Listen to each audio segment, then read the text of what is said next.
by Greg Fay Insurance. Welcome, everyone. We are so glad that you're here. Greg, why don't you tell everyone who's on the podcast this week?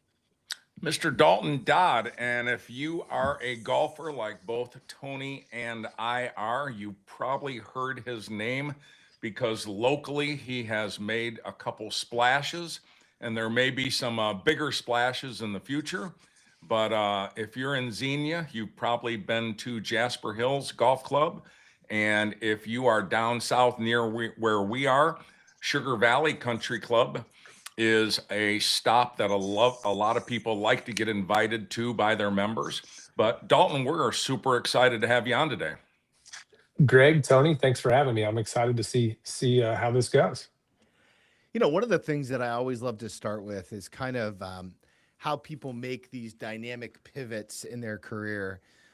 From my research, you looks like you went to Purdue and you're an agriculture guy. How does someone go from procurement manager for premium ag commodities to buying and running, revamping golf courses? Yeah, so it's a funny transition. My whole background growing up on a farm in southern Indiana, relocated to Ohio, met my then business partner whenever I was a junior at Purdue, looking at new opportunities. Kind of took a leap of faith, and we ended up starting an ag retail business based out of South Charleston, which sold in 2021.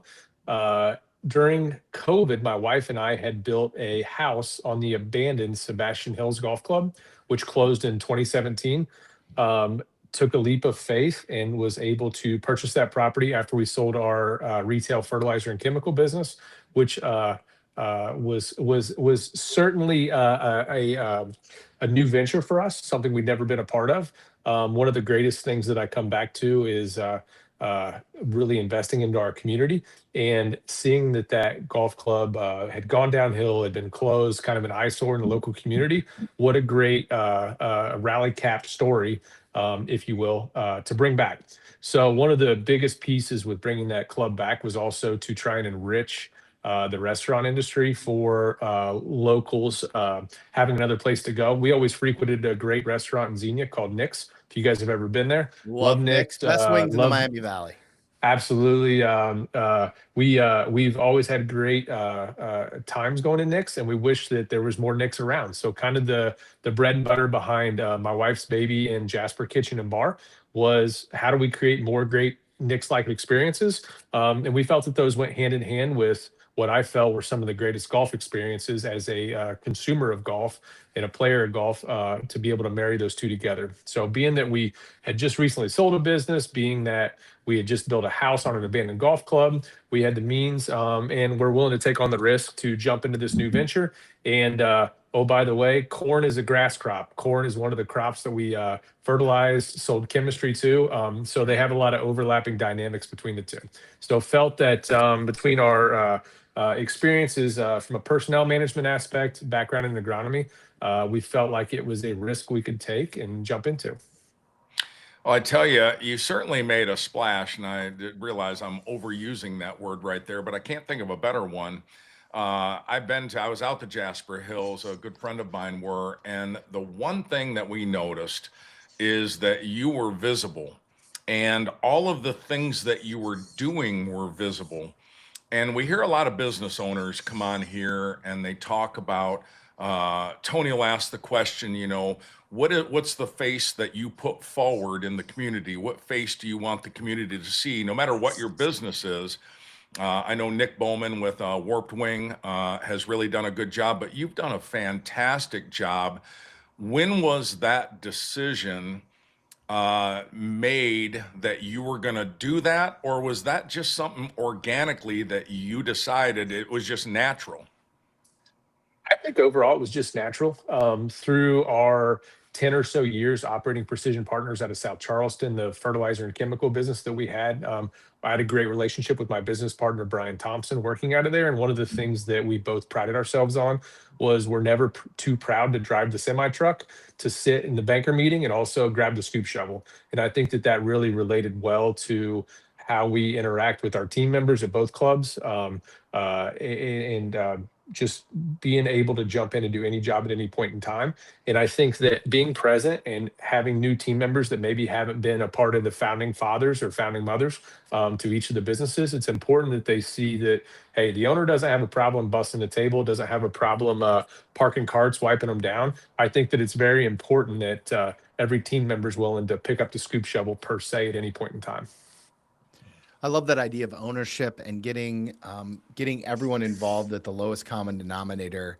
When we talk to leaders, we often talk about instituting culture.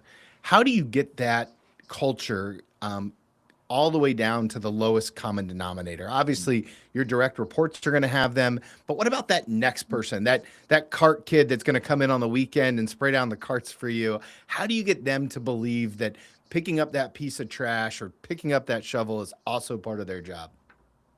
It's all in the details. We're in the customer experience business, not in the golf business, not in the food business.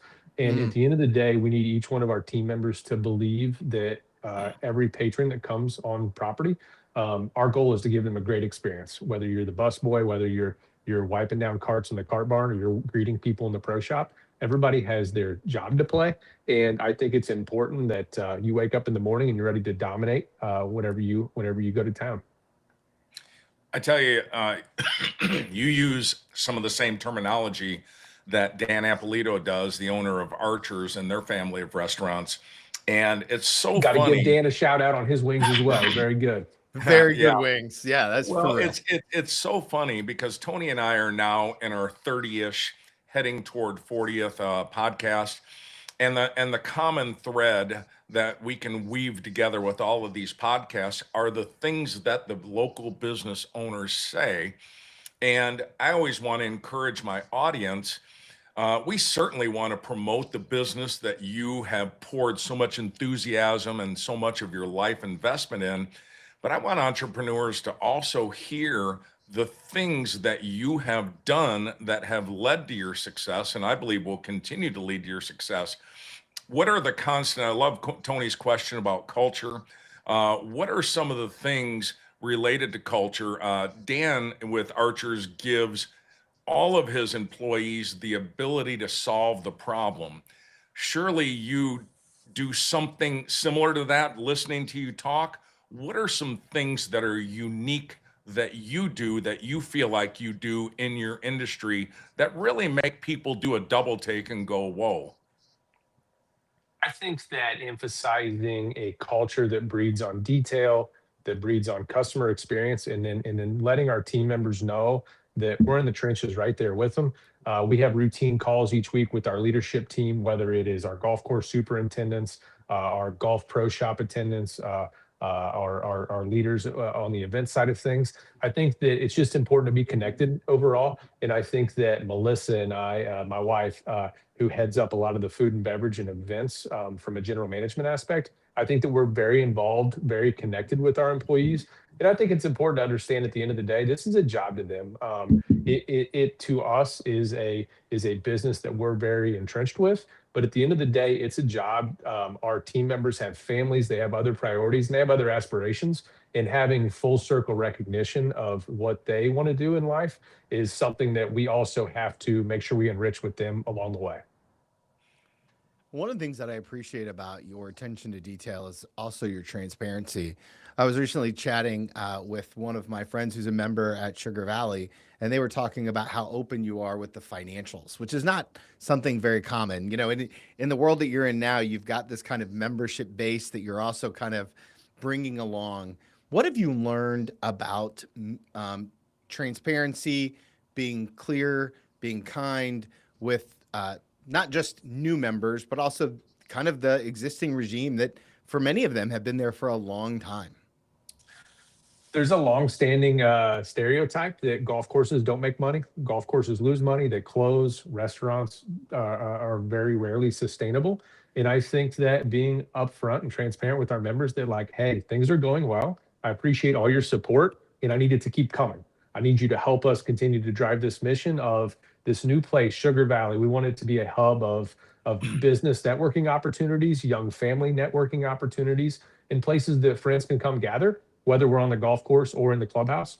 And to me, being able to have 365 members out there driving home that same concept is a successful mission. But part of that is understanding that, hey, we're financially solid and we're ready to take the next step. We've had a lot of CapEx projects in our first year at Sugar Valley and have a lot of plans, as you mentioned earlier, that you just played on the TrackMans. We've got some new patio furniture going on outside. We're very committed to investing into not only the culture, but the experience, and that takes dollars. So knowing that our members are our biggest advocates in the public forum is extremely important to us. And part of that is them understanding that we're financially solid. Boy, I tell you, when you talk golf courses, a lot of people glaze over because not everybody's a golfer. But what I'm picking up here is you've talked about the success of your business. You allowed Tony to drill down on his transparency question. You talked a lot about customer experience. You talked a lot about your staff. We've really done very little mention of the sport golf. All of your focus really appears to be everything but that. How do you successfully run a business when you're not just always talking Titleist, golf balls, the condition of the greens? We've done very little mention of that, but nobody watching this right here would have any belief that you guys provide nothing but a world-class experience. That's difficult to do. And if there's a way that you could give a business owner so he doesn't have to recreate that wheel, how do you intentionally do that every single day? At the core, our focus is experience for our members, being at Sugar Valley as a private club, and then experience for our patrons at Jasper Kitchen and Bar and our golfers at Jasper Hills Golf Club. We're not in the food business. We're not in the golfing business. It has to be an experience that you want to come back to, because we're in the business of creating repeat customers and repeat members. And as long as we have those same people that spread the word about what a great experience or a great time that they've had as a member, as a patron, we can continue to grow that. I feel that makes us very sustainable, and our longevity is strong for whatever comes on the backside of this post-COVID golf boom. One of the things that I just love about your story is the way it intertwines with your marriage. It's a beautiful collection of you two working together. I'm curious, how does the conversations go between you and Melissa about the next big thing, right? Because you kind of seem like the guy that's not ever gonna, you're like, I'm not gonna sit this one out. Hey, let's buy a golf course. Let's put a restaurant. Let's buy a golf course. Let's do something else. Let's figure out all of these new opportunities. Talk to me about how you and her work together on mitigating risk, keeping your family safe, keeping things balanced, and oh, by the way, your next big dream. Yeah, it's a delicate balance that has a fair amount of volatility, I would say, even on a daily basis. Melissa and I work excellent together, as long as we have different divisions of the operation that we're tackling, and then bring together the successes of each side. If you asked us to successfully execute a member guest, a large scale wedding, growing membership, we're on board, because we have our two different sectors of how we operate. But if you asked us to fold laundry together or to air up the tire on the car together, it'll never be a success. So it's kind of funny to talk about, but I feel that our success has grown together, and we would not be near as successful without the other. Melissa's responsibilities, she has a longstanding experience in municipal finance. She was the city manager of Bellbrook. She worked as the fiscal manager in Yellow Springs and the assistant city manager as well. So she's got a longstanding municipal background. And one of the strong pieces that she brings to the table is the financial segment of management that I don't enjoy doing on a daily basis. I like making grass grow. I like to churn up new membership and new prospective opportunities. And she's really great at leveling me, making sure that the numbers jive. And she's also really great at everything related to food service, restaurant, event experience. And she's built a really great team underneath of her with our managers at each location, and kind of the team members that they've been able to recruit as a full circle operation. All right. So we've talked about all the rosy, sunshiny lollipops and rainbows type stuff. And that's all great because it sounds like it's what most of your experience is. You certainly try to provide that for your patrons and the club members. But business owners trip, they stumble, they bump their head, things jump out of the bushes that they do not expect. And that's what holds a lot of people back. Can you think of something that took place in the evolution of Jasper Hills and Sugar Valley that jumped out at you, scared the heck out of you, made you wonder, how are we going to get past that? And then overcame it. And now you could potentially teach another business owner, hey, if this ever happens, I think we figured it out. Well, I don't think your podcast is long enough for all of those instances. I'll hit you with the most recent one. 2025, the summer of 2025 will be one for us to never forget. And I'm sure it will be for a lot of golf course managers, specifically superintendents in the Ohio Valley. We had an awful summer. We had a lot of high heat. We had a lot of big rains, and grass does not successfully grow with a big pounding rain and then it turns to 95 degrees. Even some of the greatest clubs in the Miami Valley, NCR, Moraine, they fought a lot of the same issues that we did at Jasper Hills, a lot of the same issues that we fought at Sugar Valley this summer. And whenever you look at your golf club as kind of your baby, you've groomed this thing, it's something that you're super proud of. And then to come back and see that there are factors at hand that you cannot control and you're just trying to mitigate the damage. It's very difficult to go home at night and feel great about your product that you're offering your golfers. And at that point in time, it's not like you can offer a discount to golfers as a result. We're battling extreme conditions where we had sweatshirts on at Memorial Day this past year. As a business that thrives in warm outdoor weather, it was a tough one. And then all of a sudden we got to the end of July and the rain shut off. We almost ran out of water at Jasper. So we're making some real strides. We bought our own excavation equipment. We're expanding our ponds. I would really like for 2025 weather conditions to never happen again. That's so great. I love the way that you've tackled adversity. You've taken big risks. When you decide to pivot and maybe take another step, whether that's expanding from Jasper to Sugar Valley, how do you discern what's the right next move for you?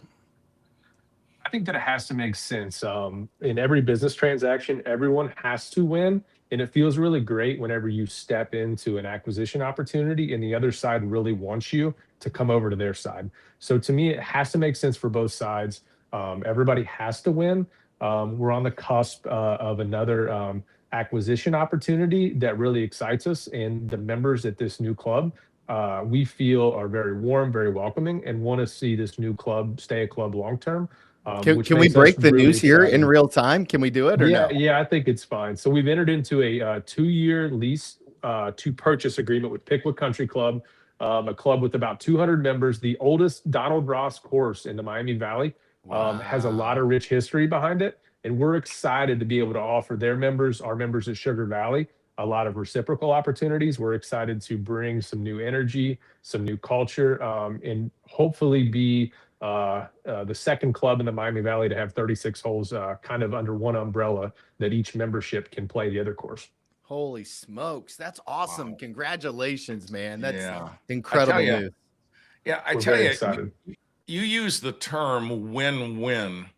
And I think I understood how you said it, and I fully appreciate how you said it.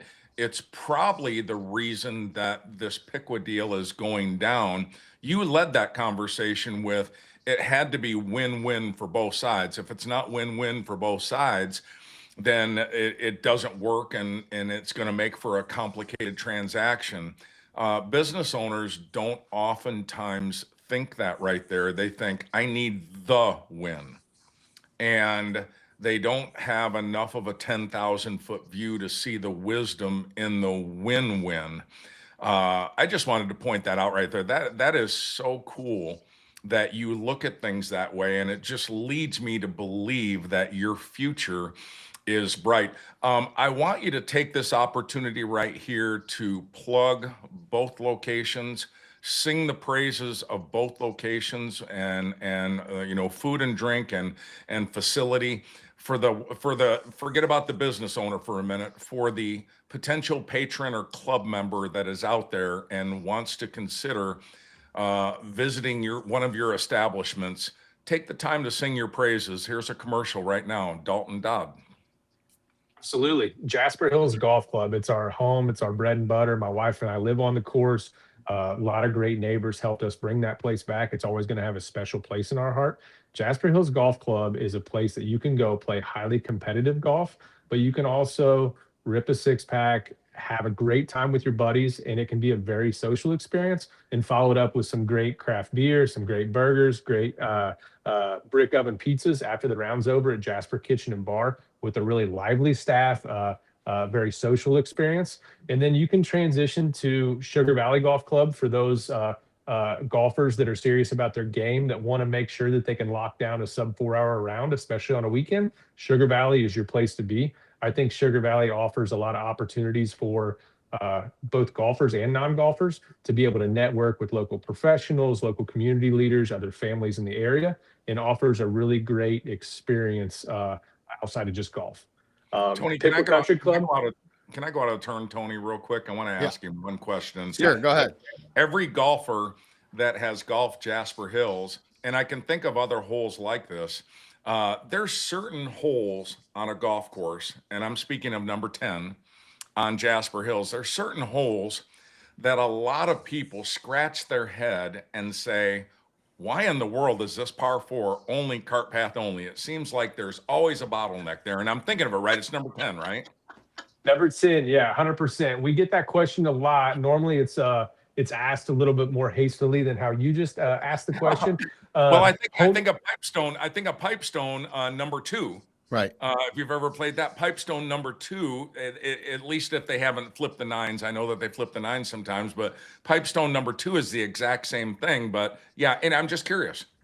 The designers of Sebastian Hills Golf Club, as crafty as they made that place, there's not much topsoil left. So a lot of holes have a lot of clay that the grass is seeded on. And that poor lower organic matter clay does not hold up well to drought conditions and especially excessive amount of cart traffic.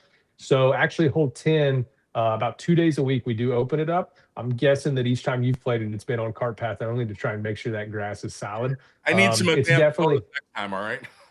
our number one complaint at Jasper is pace of play. So holding down cart path only is not something we want to do. But in order to reserve the best conditions on the course, it's kind of one of those painful decisions you have to make. I love it. Dalton, thank you so much for the time today. I can't wait to see what you do with Piqua. Can't wait to see what you do with Sugar Valley. Of course, Jasper, I love playing there on a regular basis. More than anything, thank you for caring so much about the local community, what that means and what it looks like. The toughest question we ask everyone is this question right here. Who are three people that we should have on the podcast, local business owners that we can support? Who are your recommendations? Oh, goodness. You already rattled off Dan Appolito earlier. I'm not sure if he's been on. Yep. He actually holds one of our most viewed records. Yep. Awesome. Okay. Well, I'll take Dan off the table then, since he's already been on the show. One of my close neighbors, no longer a neighbor today, but a great mentor of mine, Mark Combs, with Combs Interior. He has been someone that I've looked up to since I've known him for 4 years or so. Lives in the Xenia area, very astute businessman and also a great community leader as it relates to Xenia Legacy Christian. My previous business partner, Brian Thompson, he's based out of Jamestown. Worked with Brian closely in the Premium Ag Commodities company I still work for. And he's been a great leader and mentor over the years. And those are the two that I think that I would recommend. Great. Love it. I wrote them down. Awesome. Thank you, Dalton, so much. And thank you, everyone, for tuning in today. Remember, we believe in the small business because as the small business goes, so does the community. So continue to support your small businesses now, especially in the winter more than ever. When it's hard to get out, those small businesses need the traffic more than you could ever imagine. So thank you so much, Dalton. And we look forward to connecting with everyone next time on the Small Business Spotlight, powered by Greg Fay Insurance. Thanks, Greg.